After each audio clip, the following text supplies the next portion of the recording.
Here with Celtics president Brad Stevens. Brad, ABCD's Hoop Dreams is a wonderful event. You've been involved in it. You continue to be involved in it. Why?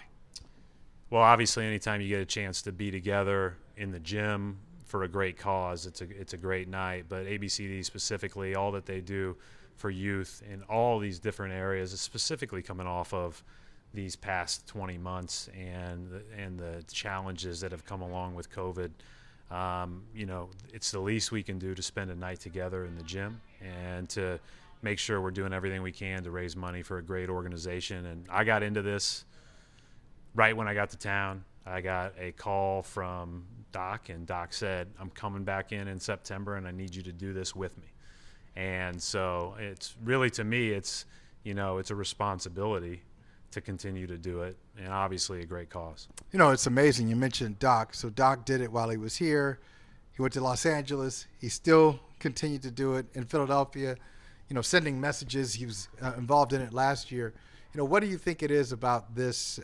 Is it the people? Is it just like your sense of obligation? What is it that just keeps everybody coming back to it? I don't want to speak for him, but for me, it's just you have a responsibility. You have an obligation to that. You have there are so many great organizations and charities and things that we all could be doing with our time and our resources here in Boston, but this is certainly a great one. And it's fun to be with everybody and see people playing on the court, and especially now. Again, right. I was in here last year for games that had less people than tonight, right? It felt like an empty, cavernous place.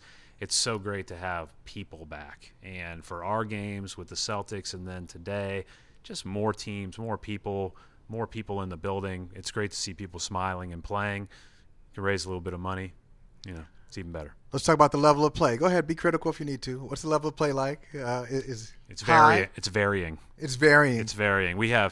So it's funny. I used to do a similar event, Coaches versus Cancer, when I was at Butler. We used to have 16 teams come and play at the field house and do all those things. And we had two goals, right? Raise a lot of money and no major injuries. Right. And that is all we're after tonight. That's all we're after, is raise a lot of money, no major injuries. You said major injuries. Yeah. Major. We got to still go for some loose balls, and we got to still go after some rebounds, but nothing major. Some injuries are inevitable. All right, so let's talk about the stuff that's not so much fun. Why is the Celtics struggling so far this season? If you had to come up with the biggest reason for the struggle, what is it? Yeah, it's interesting because now I'm so much more at the 10,000-foot view than maybe before. From my standpoint, we've had moments in every game where I think we've looked like we could take the game, right? So you could easily be 1-6, but you could also easily be 5-2, even 6-1. And I just think we have to get better at playing on both ends of the floor. We have to get better at figuring each other out and playing together, and making sure that every day we make strides towards that. There can't be anything that derails that or takes that back. And, from my standpoint last night, and I've lived that, I was actually telling Ime this morning, my first game in this building, we were up 24 the day the Bill Russell statue got unveiled, and he's sitting there in the front row, and we lost. And, you're 5 minutes away in that third quarter from making it 24 and salting the game away, or knowing that it's going to be a dogfight all the way to the end. And, you could feel the momentum shifting, and hopefully that's a learning point for this group. You almost have to go through that every year. But we've had a lot of lessons in our first 7 games, and I hope that we can take off and go forward from here. One of the lessons last night that Marcus Smart tried to drive home, and it was shocking to a lot of people to hear that coming from the players, that Jaylen Brown and Jayson Tatum need to pass the ball more. Tough message. On a night he had 0 assists. I understand the message, but is that the right message? You think it's coming from at the wrong time, or is it the right message in the wrong forum? How do you look at it?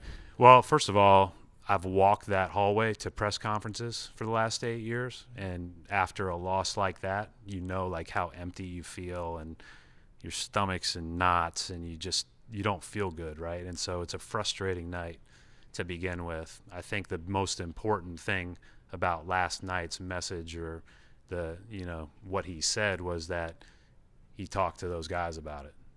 And, I saw that today. And so it's funny when you're in it and when you see guys at the facility and you see him and Jayson sitting down eating breakfast together today and talking about like how to, come to find our solution for our team. I mean, those guys want to win. And at the end of the day, I think that that's the most important thing. I do think that you have to be measured when you talk publicly, but certainly the most important thing is if you put your name on it, you've got to make sure you have those direct, difficult conversations. I actually thought on several occasions last night the ball moved better as a group than it has all year. I thought we made strides for 3 quarters, but that last quarter just overshadows it and makes everybody feel like crap, right, leaving the gym. Is this the right group, these guys? Is this the right group together, especially the we're going to find out. We're going to find out. I mean, I thought last year we were 8-3 to start the year, and it didn't feel like 8-3 from my perspective. From the seat I was in, I felt like we had a lot of things that we were going to have to really, account for, and we were going to have to be a lot better. And then we got hit with other stuff. And so right now at 2-5, I feel a lot better from the structural standpoint than 2-5. And so it's a long year. There's 75 games left. Every loss and every moment gnaws at you and eats at you. But again, I think my responsibility is to look at it from the 10,000-foot view and not make those decisions based on the emotion of a tough 14 minutes in a basketball game. And the final thing on this one, Brad, is, a lot of players say they want to be held accountable. Ime said that in the first press conference. Hey, these guys want me to coach them hard. Now, that sounds good in the summer. Is that difficult from your experience? Is it difficult to do it and for guys to hear it and to apply it? I've never felt that. Words. I've never felt that. And I think that, everybody does it a little bit differently. I mean, what coaches say in a film session or on the court when the blinds are closed and nobody's in there is a lot different than what they say in the media, right? So it's not always two things. With Ime, he's super consistent all the way across the board. He's just very direct. He's very upfront, but he also has a great relationship with people. But I think at the end of the day, great players want to be coached, right? They want any little tiny thing that can help them take the next step, be a little bit better, help their team win, find that edge, find that next step. And for, when you're talking about our 2 young guys, Jaylen and Jayson, like their next steps are hard because of where they are right now. They're already up like a ton of steps, right? An all-star, 2 all-star appearances for Jayson. And so those next steps, they take a lot. And, I do trust that those guys will make those. I think that their work, their care, their commitment, I believe they will make those steps. I promise. This is the last one. You said the last one. I know. I said. Yeah. I'm sorry. We're in overtime. It's overtime. I'm sick of overtime. Overtime already, right? Yeah. So there's 2 more now. Okay, I got you. Keep going. No, one more. That next step, you said the next step is hard. What is the next step for them to get to where they're trying to go? What is it?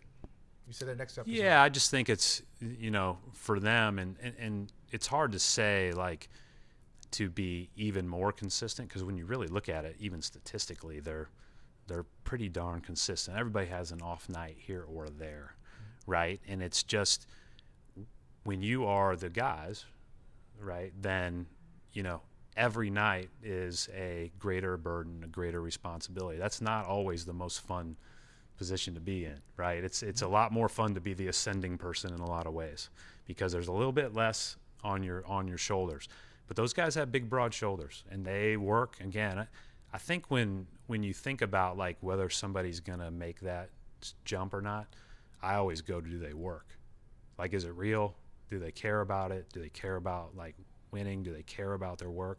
We've seen that, and I see the work every day, so I believe in it.